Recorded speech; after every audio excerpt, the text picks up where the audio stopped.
Selon les données de l'Association québécoise de prévention du suicide, au Québec seulement, on compte 3 suicides par jour.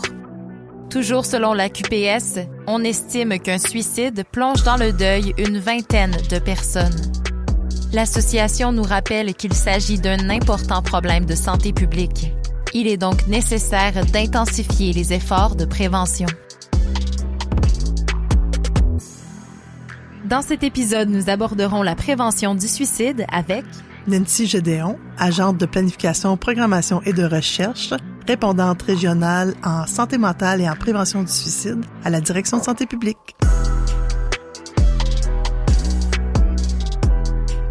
Donc, la thématique de la semaine de prévention suicide, c'est « Parler sauve des vies », c'est bien ça? Oui, exactement, parler sauve des vies.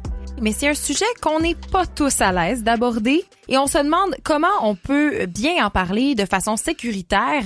Donc, j'aimerais ça parler de ça avec toi un peu, explorer un peu comment on en parle. Ben, je suis contente parce que, tu sais, c'est tout à fait normal, justement, de se poser des questions, d'avoir des inquiétudes, à savoir, tu sais, je peux-tu dire ça, je peux pas dire ça, j'ai entendu dire que j'avais pas, c'est mieux de pas parler comme ça. Fait que ça va nous donner une occasion, justement, aujourd'hui avec toi, de pouvoir en parler, justement. Oui, puis se donner des petits trucs un peu pour explorer comment on peut aborder ces sujets-là. Donc, premièrement, comment on devrait en parler au niveau plus entre nous, avec nos proches, notre famille?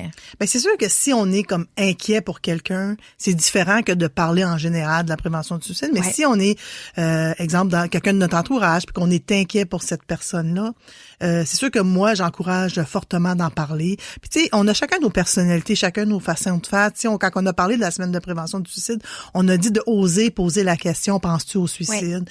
Mais tu sais, il y a des gens qui trouvent ça peut-être trop direct, mais moi, je dis aux gens, allez-y avec un peu votre façon d'être, dans le sens où ce qu'on pourrait dire, ben écoute, tu sais, il y a telle affaire, ça m'inquiète, ça m'amène à te demander, est-ce que ça t'arrive de penser au suicide? Ou, exemple, tu sais, il y a plusieurs personnes qui vivent des situations comme la tienne, puis des fois, ils pensent au suicide. Est-ce que toi, tu y penses? Ouais. Tu sais, il y a plusieurs façons de poser la question.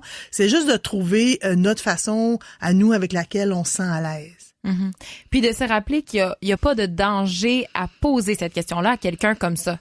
Non, effectivement, tu sais, dans le fond, il y a la croyance populaire que de parler de suicide ou de poser la question, ça va donner l'idée à quelqu'un. Mais c'est faux de croire ça parce que la personne qui a des pensées suicidaires ou qui pense au suicide, de se faire poser cette question-là ou de voir que quelqu'un dans son entourage qui a détecté qu'il est en détresse, ben de s'ouvrir, ça va être comme un soulagement de pouvoir dire ben tu sais, cette personne-là a vu que j'étais pas bien, fait que je vais pouvoir y en parler, ça va soulager un peu cette personne-là qui est en détresse ou qui pense au suicide.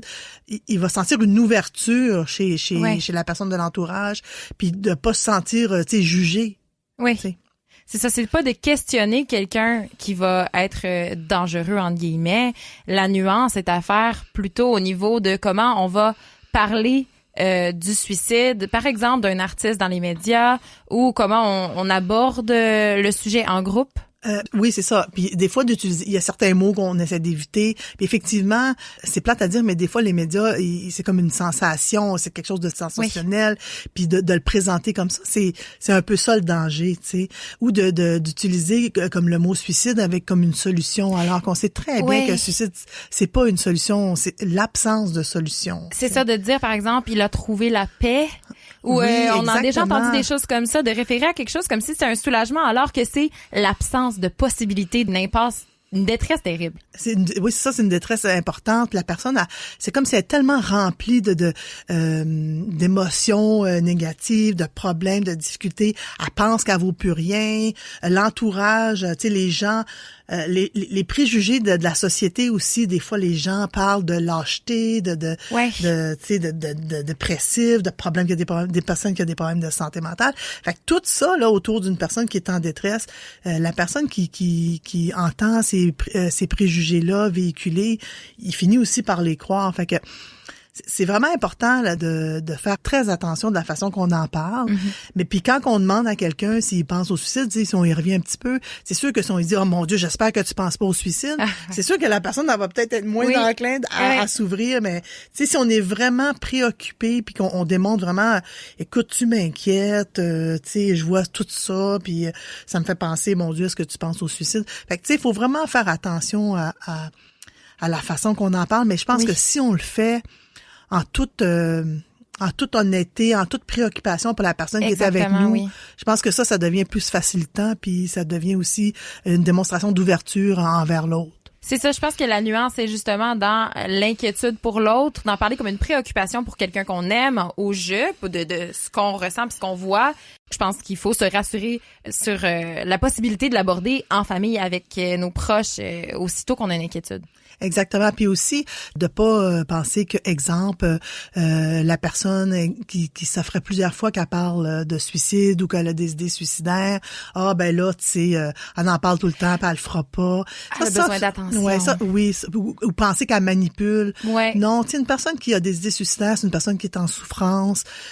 Puis si elle en parle, c'est parce que elle a besoin que quelqu'un autour d'elle puisse s'ouvrir là-dessus, puis de poser la question. Ça va lui permettre peut-être de s'accrocher à une personne qui va pouvoir, dans le fond, l'aider ou l'amener ou la diriger vers les ressources qui vont pouvoir la supporter puis l'aider. Puis, tu disais quelque chose tantôt, tu as parlé comme de la négative, le réflexe qu'on a à parler de ça à la négative, parce qu'on a peur de ce sujet-là. Puis, tu l'as dit en disant, tu penses pas à ça puis tout, mais on le fait pour vrai sans s'en rendre compte, je pense, au quotidien. Je sais pas ce que t'en penses. Quand quelqu'un nous parle, par exemple, d'un état dépressif ou qui fait référence au fait qu'il va vraiment pas bien, ou on a tendance à couper la plainte, puis à dire ben non, ça va passer, ou oui, ou ressaisis-toi, ou oui, c'est effectivement, tu sais, c'est dans la nature humaine, hein. On veut pas que les gens de nos entourages ils souffrent, on veut pas qu'il y ait de la peine, fait que on veut tout de suite, tu sais, comme effacer ça ou trouver une solution, ou tiens, moi j'ai une petite recette du bonheur ici, là, essaye ça, puis c'est sûr que tu vas beaucoup aller mieux. Mais il faut être plus vigilant par rapport à ça, puis faire attention, prendre conscience de ça. Mais c'est normal, tu veux dire, on est des êtres humains, on n'est pas parfait. Des fois, on s'énerve, puis on s'affole, puis quand nos émotions prennent le dessus, ben on essaie de dire quelque chose d'intelligent le plus rapidement possible. Mais c'est de prendre le temps. Puis des fois, la personne en détresse, elle n'a pas besoin qu'on y réponde tout de suite. Elle a juste besoin qu'on l'écoute. Puis tu sais, aussi de dire à la personne, écoute, ça me fait chaud au cœur que tu me fasses confiance puis que tu me parles de ça. Des fois, c'est juste ça que ça prend. Juste une écoute, puis dire, écoute, je suis disponible pour toi si tu as besoin de m'en parler. Tu sais, veux-tu qu'on essaie de trouver quelqu'un qui peut t'aider? Tu sais, c'est juste d'avoir une ouverture, puis pas de donner des solutions, parce que je sais qu'on veut sauver les gens, puis qu'on veut les aider, puis qu'on veut leur donner des solutions, puis que nous, on a peut-être trouvé une solution qui nous a aidés, nous, puis on pense que ça va aider tout le monde, mais c'est pas tout à fait le cas. Chaque personne est unique, puis chaque personne a à trouver ses propres solutions. C'est très intéressant ce que tu apportes en disant ça.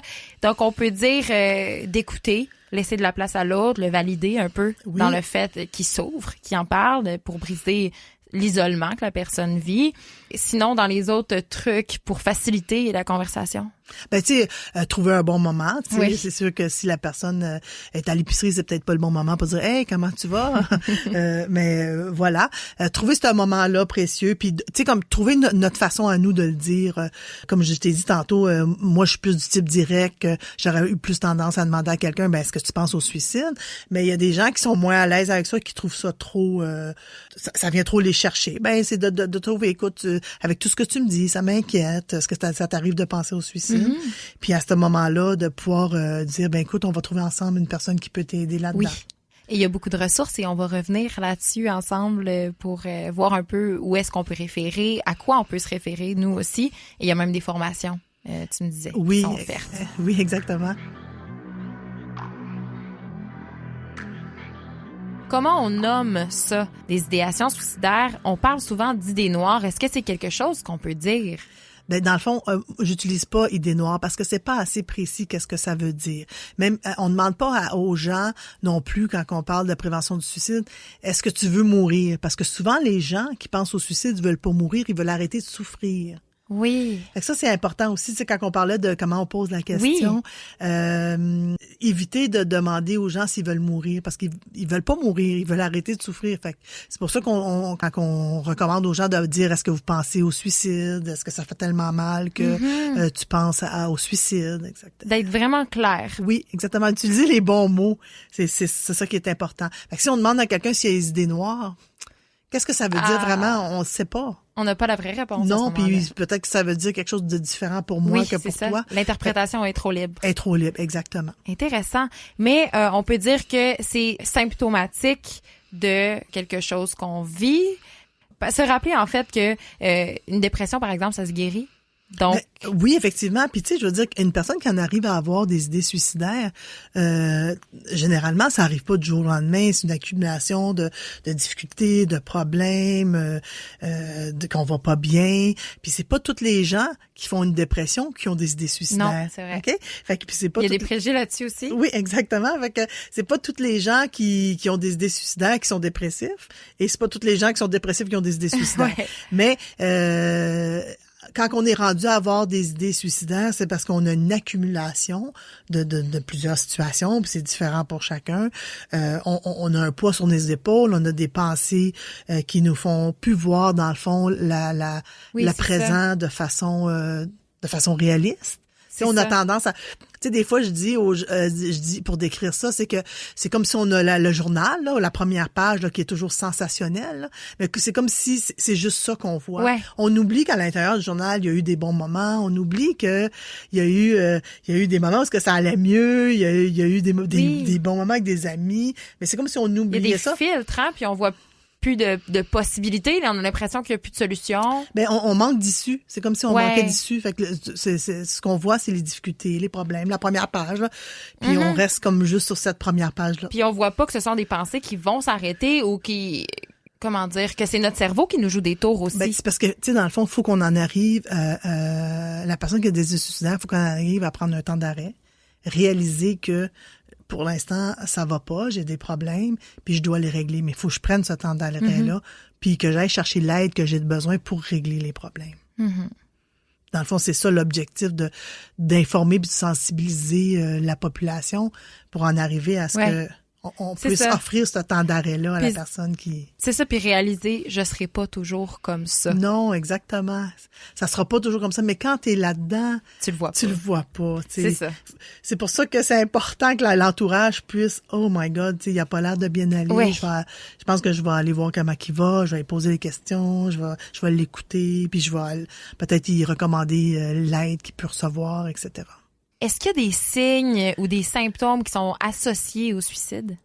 Oui, on peut, il y en a quand même quelques-uns. Il y a des messages, c'est sûr que les plus connus, c'est les messages plus directs, tu sais, que je veux me suicider, je veux me tuer, j'ai plus le goût de vivre, la vie n'en vaut pas la peine, je m'en sortirai jamais, vous serez mieux sans moi. Bientôt vous allez avoir la paix, je vais débarrasser le plancher. C'est ça, c'est ce qu'on parle de messages verbaux qui sont directs ou des fois un peu indirects. Il y a tout aussi les côtés, les indices plus émotionnels. On avait parlé des symptômes de dépression, même si c'est pas nécessairement rattaché ou relié directement. Ça peut être des signes de détresse, des symptômes d'anxiété, si on peut voir ça. Au niveau des comportements, ce qu'on peut voir, c'est des changements dans les comportements, vraiment des changements, des dons d'objets. Hein, ça peut être des rédactions d'une lettre d'intention, c'est quand même plus évident. Un intérêt soudain pour la mort, le suicide, ça aussi, ça peut être un des indices, ou de moyens de se suicider. Une rémission spontanée, ça, je trouve que c'est vraiment important qu'on prenne peut-être une petite minute pour en parler. C'est que, exemple, si une personne, elle allait pas bien ou est en détresse, puis qu'on voit qu'elle va vraiment pas bien, mais que soudainement, sans nécessairement qu'il y ait rien qui a changé dans sa situation, elle va beaucoup mieux. Là, je pense un des signes de détresse au niveau du suicide. Il y a peut-être important. un plan derrière ça. Ben ça veut dire, c'est que dans le fond, quand on parle de rémission spontanée, c'est que ça veut dire que la personne, elle a comme pris sa décision, puis elle se sent soulagée, que les gens autour d'elle vont être soulagés vu vu qu'elle a pris sa décision. Donc, être alerte s'il y a un changement. S'il y a un changement soudain, qui est soulagée, qui est soudainement heureuse, mais qu'il n'y a rien qui a changé, tu sais, qu'elle n'est pas allée chercher de l'aide, tu sais, qu'il n'y a rien qui a changé dans sa situation, qu'elle n'a pas repris avec sa blonde ou avec son chum, ou, tu sais, dans ce sens-là, s'il n'y a rien qui a changé puis que là, soudainement va mieux, ça, c'est un des signes. La négligence du corps, si on s'occupe plus de soi, etc. Quand on parle un peu d'indices aussi cognitifs, ça peut être des difficultés de concentration, de l'incohérence, de la confusion dans le langage, absence de motivation. Ça peut être aussi des signes de détresse importants. Ouais, de détresse psychologique. Ouais. Qu'est-ce qui fait les difficultés là, je pose une question précise, là, mais justement de concentration puis les confusions, les problèmes de langage qui peuvent être associés à la détresse?